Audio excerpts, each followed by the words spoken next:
donc, puisque je suis née dans le Nord. Le long d'un chiffre parallèle, le long d'une route perpendiculaire, nous ne sommes que de petits morceaux de bois poreux.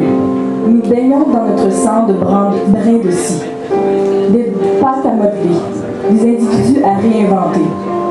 Nous sommes en pause café éternel dans le corridor de notre Nord. Nous ne sommes que de pâtes et de papier pour eux, sans abri du Nord. Elle et le vin. Le vin est un liquide qui semble souvent tout à fait inoffensif, mais qui peut parfois devenir presque corrosif.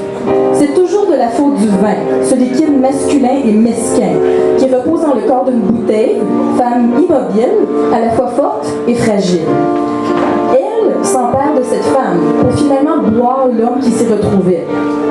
Au même moment où elle finit ce liquide paresseux, mais doux, elle présente les premiers signes vitaux d'un double amour aux doubles conséquences.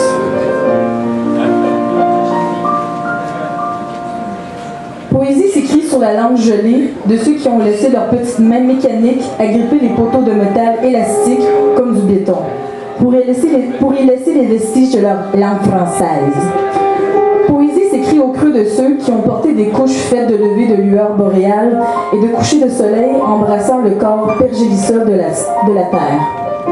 Au fond, nous n'avons pas besoin de créer de la poésie de nos mains, puisque, depuis toujours, dans le Nord, poésie s'écrit au creux des mains de ceux qui, claquant, criant, croyant, écoutant et fredonnant, ont toujours su accompagner le chant des aurores boréales.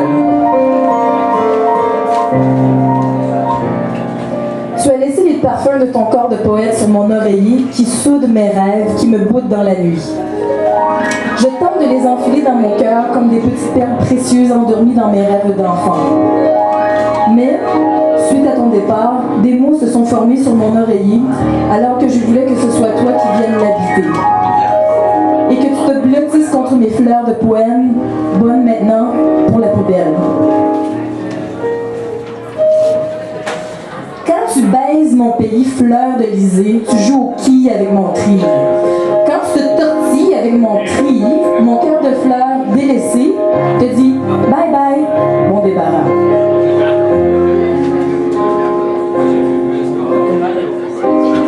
Page blanche. Tu me dis que j'ai tout d'une enfant, mais ce que tu refuses de voir, c'est la fille miroir que je suis et qui te fixe, face à face, qui te scrute, qui te ronge, l'extérieur comme l'intérieur, qui te honte, depuis sa création. Au fond, les papiers numérotés et annotés que tu tiens sans cesse devant toi, entre tes mains, sont les couches de l'être enfant que, jadis, tu créas entre tes reins. Je resterai le syndrome de tes hanches et de tes pages blanches, même si je persiste à ne plus te donner la clé de mes peurs et de mes prisons.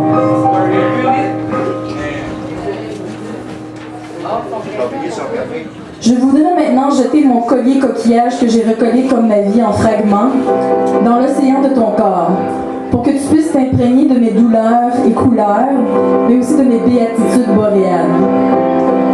Être la sirène de tes rides et de tes accents courbés et lointains, être le ventre de ta langue maternelle. Ce n'est que toi qui touches ma peau et mon âme, comme on effleure un poème de la langue.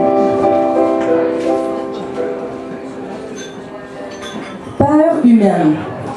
Derrière le postérieur féminin, il devient et redevient réellement le chien qu'il a toujours été. À l'abri, derrière le corps jaunâtre d'un crayon de plomb, elle se transforme en caméléon en imitant la couleur des mots.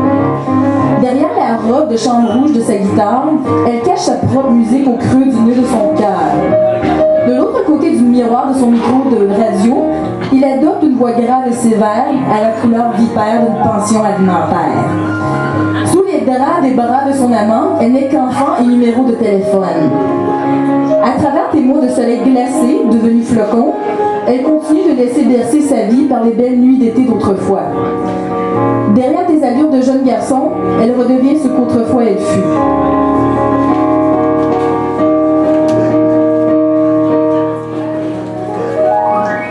Tu es comme un livre ouvert, vivant, observant si sa lectrice qui feuillette frénétiquement ses pages les déchirera pour se fabriquer des ailes.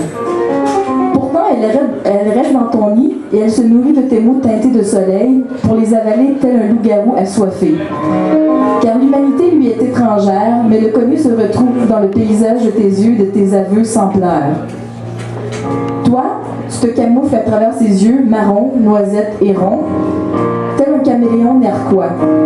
Pendant qu'elle tente de reconstruire tes images langagières en mots sortis tout droit de leur filière.